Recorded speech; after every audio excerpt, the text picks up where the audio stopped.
I'm not going to have you raise your hands on this one, but I would like you to think back to a time, to times even, when you've seen this happen. And so we'll phrase it this way. Have you ever seen someone take something that they didn't have a right to take? Have you ever seen somebody take something that didn't belong to them? Maybe it was something very small. There's the old joke about people years later bringing pencils and pencil sharpeners and different things back to their elementary school or back to their high school because they pocketed them, whether intentionally or not. And then years later, their conscience got the better of them, I suppose we'd say, and they bring the items back. Here's something to consider. I'm not going to do the thing where you start counting people, okay? That doesn't work. But statistically, it is estimated, because a lot of this gets tricky, right? Because of people that are caught and aren't caught and all that, but it's estimated that in this country, in the United States of America, that 1 in every 11 people have at some point in their life and or we'll just say they have, shoplifted. They've taken something from a store that they didn't have a right to take. And it seems like in our little town that it's on a fairly regular basis that our local PD is posting you know what I'm talking about, the picture, the security shot of someone that was at Walmart or Dollar General, or that's about all the stores we've got. But anyway, that they were taking something that didn't belong to them. Shoplifting. When you think about the idea of owning something and then that being taken from you, or on the other side of taking something that you don't own or you haven't purchased, or then again there's the whole borrowing and you don't bring it back, what do you call that, right? When you think about that idea, there's more to this than just that. We sometimes think about it as just taking a little something. And we sometimes say things, people will say, well, they're not going to miss it. Or especially if maybe I'm taking something small from a large corporation, they're not going to really notice. They factored into their company budget. They know they're going to have losses like that. And what's the big deal? And yet when you think about theft, it's about respect for God and then respect for other people and their property. It's about integrity. It's about the golden rule. God addresses this in the Scriptures because how I see God, how I see other people that God has created, that extends to how I treat not only them directly, but also how I treat what I do with or don't do with what they possess. There's the golden rule that comes into play. Or you might think about it, I think about the better rule. I know some of you are familiar with the better rule. And that goes to even when you're on someone else's property, or you are borrowing someone's equipment or their vehicle or whatever it is. Let's say you're hunting on their property or you're fishing at their pond. What do? You're supposed to teach your children and grandchildren this, right? That you leave it as good or what? Or better than you found it. And that might be something as simple as picking up some trash that somebody else may have left. But there's more to this than just, I took something that I didn't buy. It's about respect and integrity. Now, as we think more about this morning, here's our 3 areas of thought for the day. That we think about owning, the principle of owning something, being given something, buying something, having a deed to property, and so on. And then, on the other hand, taking what doesn't belong to us. And then we end this morning with the principle of giving. And so, owning, taking, and giving. Let's begin with owning. There's a pretty touching ballad that came out a couple of years ago. And the song opens up with the idea that these 2 men, they were thinking top dollar when they came to the old cotton farmer. And the chorus goes like this when he explains that it doesn't matter how much and how many other people they've bought out to produce the subdivision, he's not selling. And he says this is the chorus of this song. Because I got a little girl that used to swing right there. I still see her pink bow and her brown hair. She's in the big city now, but she still calls home. Where's she going to go? What's she going to do, rather, if she comes back and we're gone? And over there, under that wide oak tree, beneath the cross where my best buddy's buried, lasted 13 hunting season, running strong. Keep your money, because a man can't leave his dog. And over there is where I got down on one knee. You can't buy that kind of dirt cheap. There's something about owning. And we get attached to things, and we might overlap here with our last thought, and sometimes overly so. We get sentimental about a piece of property, a piece of dirt. We get sentimental about something that someone gave us years ago that we keep in our closet. But there is a biblical, a godly principle behind the basic idea of ownership. That owning something, having private property, is something that is not only something we have within our legal system, but is based in biblical teachings. You think about the scriptures. There is the basic command in Exodus 20, verse 15, the 8th commandment. You shall not steal. Thou shalt not steal, as we have it in some of our older English translations. Or there's a whole section. It's not on the screen, but it is on your handout. Exodus 22, the first 15 or so verses, has a number of laws and teachings on private property. Even when it comes to livestock and what happens if that livestock is stolen or if someone kills someone else's animal, how do they repay that even? And it's more than just replacement. You go even above and beyond. That command, you shall not steal or do not steal, it itself is based in that same principle of private ownership. Or go back a bit. Go back to Genesis. Now let's turn together to Genesis 23 and read an example. We have Genesis chapter 4, verse 4, the earliest example, and that's where we read about Abel making his sacrifice from, Moses writes, his own flock. That even right there's already the recognition that Abel owned his animals. They belonged to him. He could give them, they were of his own. Or here's a time when Abraham is burying his wife Sarah. And at the end of Genesis 23, it's verse 20, we read not only of the principle of private property, but also that early on, the concept of transferring, the concept of using deeds was already around. Genesis 23, verse 20. It says, the field and the cave that is in it were made over. There's the signing over of property. That it was made over to Abraham as property for a burying place by the Hittites. Abraham goes and purchases a piece of property that includes the cave to bury his wife, Sarah. The idea of owning something and having something.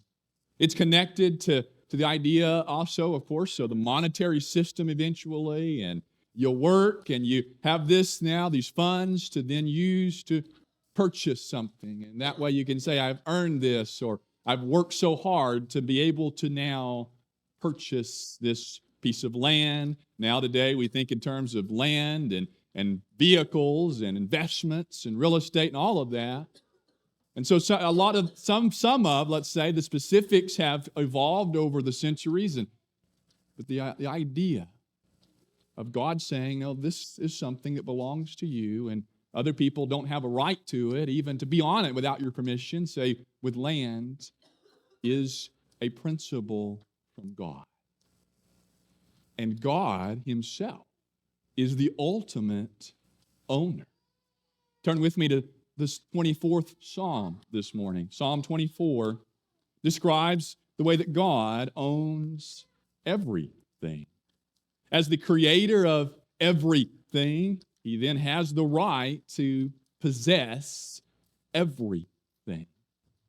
There's another psalm that describes God owning the cattle on 1,000 hills. To put it in a more poetic way, but still poetic, of course, Psalm 24 says this, that the earth, this is the first two verses, the earth is the Lord's, and the fullness thereof, the world and those who dwell therein. Note that God even owns me. I belong to him as his creature, as his human that he has created. And then the rest of it says, for he has founded it upon the seas and established it upon the river. Everything belongs to God, you and me, everyone included. And that's where it all starts. And then, and I know Rod has recently taught on the idea of stewardship. I don't want to step on that too much this morning. But then it's as if God bestows the opportunity of ownership in one degree or another to humans. Now, there's a lesson there for us. And we recognize this more often, possibly. We make references to the fact that the government, well, if you don't pay your taxes, do you really own your house? Or things like that. But some of those even point to the idea that absolute ownership may not be ours. Now, we can't use that, of course, to say, well, God really owns your car. You don't really own it. You're just borrowing it from God, so I think I'll borrow it for a little while. Now, that's not how it works. But at the same time, there's a balance there that, yeah, this is mine, but I need to realize it is something I have from God. God's letting me own for a while. And it's important then to take care of what we have, to be good stewards, to protect it, to value it to an extent. But material things, here's the thing about material things. That's one thing, but they make horrible gods. You notice that? What is it Jesus said about laying up treasures on earth where moth and rust destroy, where what? Thieves break in and steal. Be careful, because where your treasure is, there your heart will be also. An important, helpful idea when we think about owning and having things in our lives. But that's where this starts, is with that principle. And it has made its way into our civil system, into our governmental system. You think about the Fifth Amendment to the Constitution, the 14th Amendment. Even the government is not supposed to take property or seize something without due process, without just cause. You could think when the Scriptures here. 1 Kings chapter 21 is an occasion when a government official, for personal reasons, seizes property that doesn't belong to him. Naboth's vineyard. Now that's an extreme example, for sure, when you consider all the lengths that Ahab goes to get that piece of property. But it's been in the news recently where there's a couple in Georgia. And I'm not going to get too political here. I'm not even trying to say who's right or who's wrong. But it's a modern issue that we still deal with. There's a couple in Georgia that are fighting eminent domains proceedings. They have 130 acres that have been in their family for generations. And there's a stretch of railroad that wants to come through and take up their property. And so for the sake of development, their property is being seized by the government so that this railroad company can put their railroad through.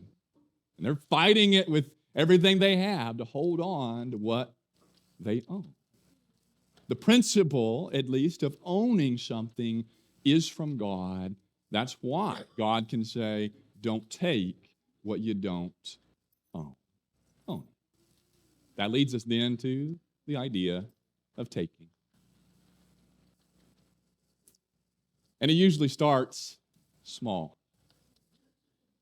Here's the fun thing about this. This isn't, or as some of us say, this ain't my dollar. Okay, I stole it. I did, okay? I'm borrowing it, at least I hope so. This is the first dollar that the guys in the sound booth were paid. I think it's also the last dollar they were paid. But I borrowed it this morning, at least it's assuming I do return it here eventually. And so if I don't, I guess tonight, after tonight's sermon, I'll have to go forward. We'll see how that works. But it starts small. Most people don't start out stealing thousands or millions of dollars or property. It may be when they're fairly young and a pattern, a habit begins. And so that's what happened with this particular lady. One day, she took $1 from the cash registry at work. And then a few days later, she took $5. And by the time it was all done, she's standing in the courtroom and she has stolen thousands of dollars from her employer. And that's what the judge remarks. He reminds everyone that this all started with $1. Taking what doesn't belong to us. Here is the problem of theft. We read about this in the scriptures a number of times. 1 Corinthians chapter 6 is that list of different behaviors that will keep someone out of God's kingdom. And it's in verse 10 when right along with adulterers and idolaters and homosexuals. I mean, these are some things we think about as really those, what do we call them? The big sins. Right in the middle of that are thieves. It's a big deal to God. It's not just, as we began earlier, just taking a little something that nobody will miss anyway. It's a big deal. Go back to our nation. Since 2019, that most of the records I could find were from 2019 to 23, there's been an increase in various forms of theft. For example, from 2019 to 2023, there was a 30% increase in vehicle theft. Over 1 million vehicles in 2023 were taken. Shoplifting, go back to shoplifting. That is up to $13 billion in lost retail funds every year right now in this country. That's about $35 million a day in this country.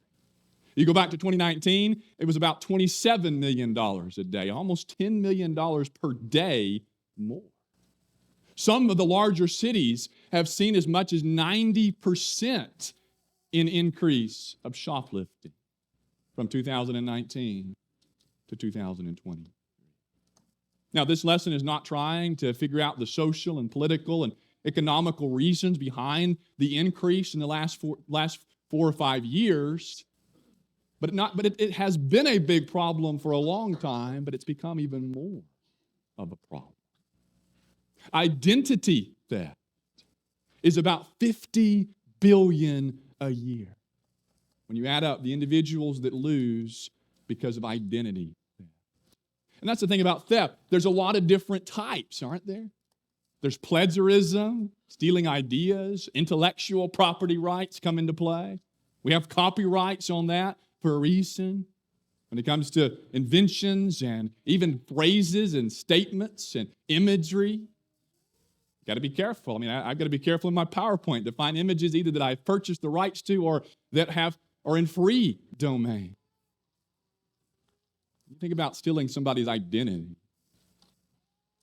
Or it's $40 billion a year that is at least estimated based on those that are caught and so on, that is lost.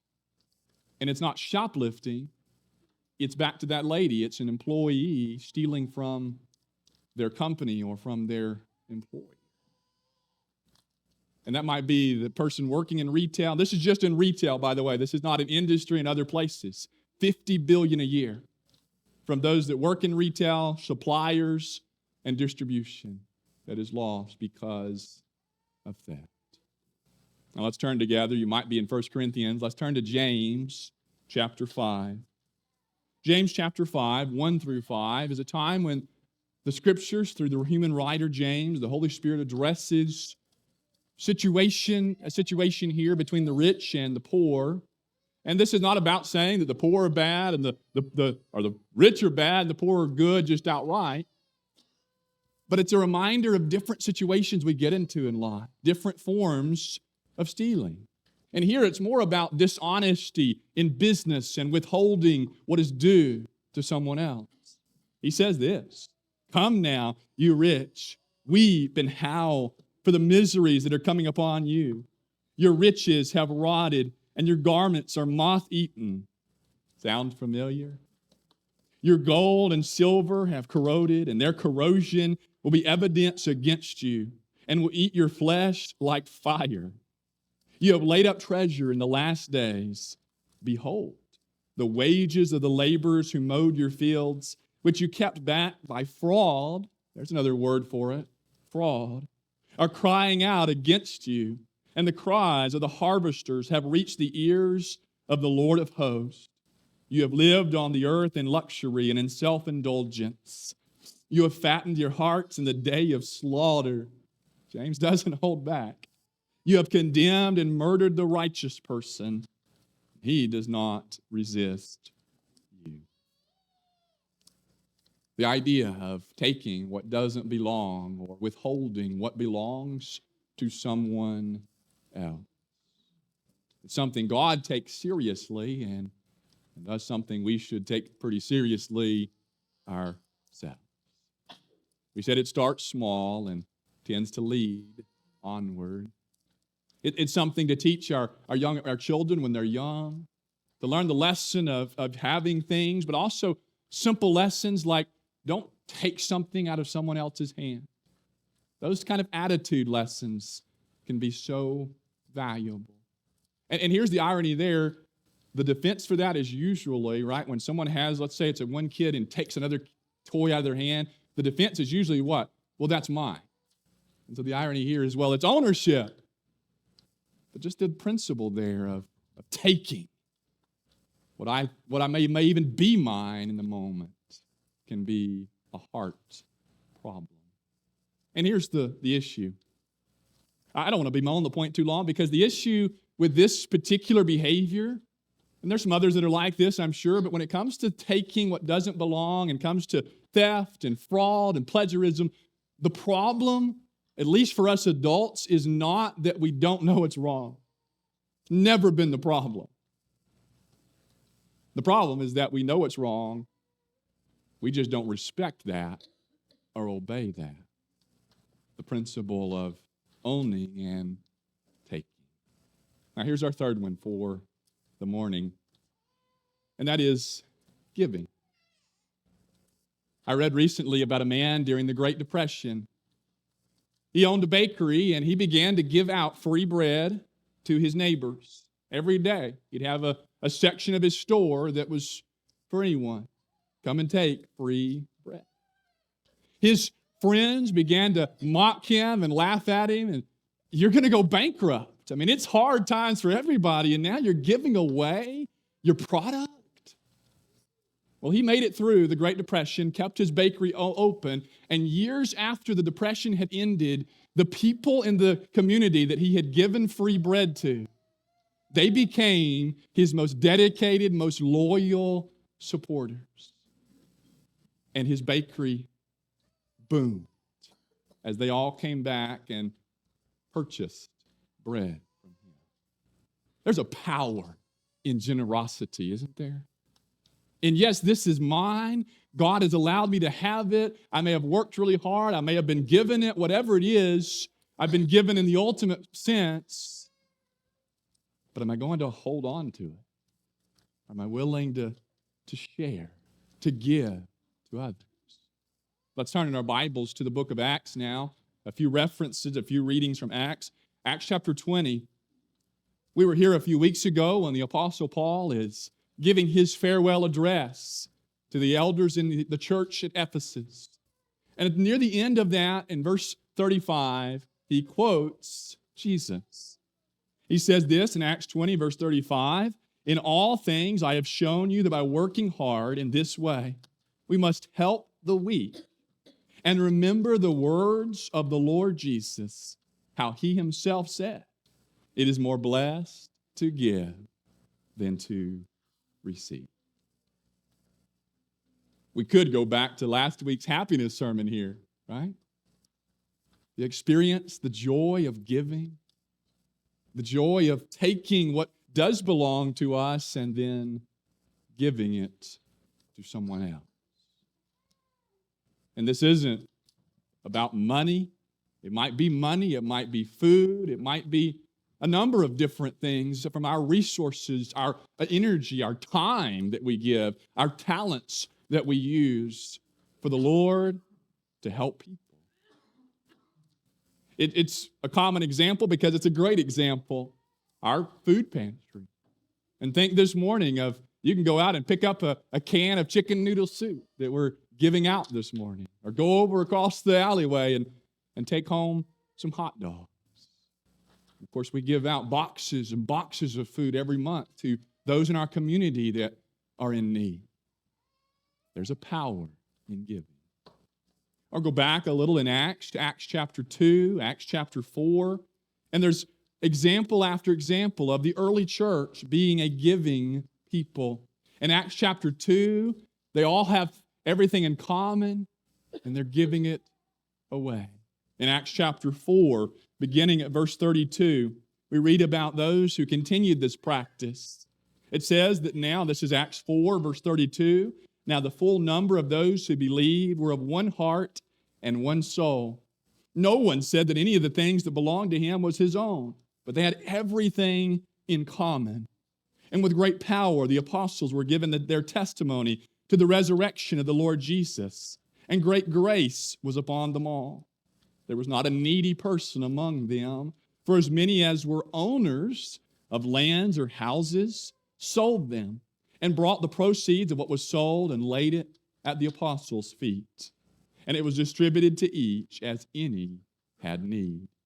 Thus Joseph, who was also called by the apostles Barnabas, which means son of encouragement, a Levite, a native of Cyprus, that he sold a field that belonged to him and brought the money and laid it at the apostles' feet. Not only is this an example of great generosity among God's people, not only is it meant to be a signal even to us a couple of thousand years later that this is how God's people are meant to be. They're not meant to be so overly attached to what they have that they're unwilling to part with it to help someone else. Not only that, it also does provide a balance for us. Part of why I mention this is because some have taken the example in these passages to picture that the church is meant to operate where there is no private property at all. Almost a kind of religious socialism, if you will. And yet, even in this text, we have mention of those that were owners and those that brought what belonged to them, if I can get the words out, and brought it to the apostles. Right after this, in Acts chapter 5, it's when Ananias and Sapphira come and bring their offering. And the apostle Peter points out in verse 4, the problem was not that they didn't give everything from the property they sold. He even says that while it was yours, to paraphrase, it was yours. You could do with what you wanted. You didn't have to donate any of it. It's your choice. It's a voluntary thing.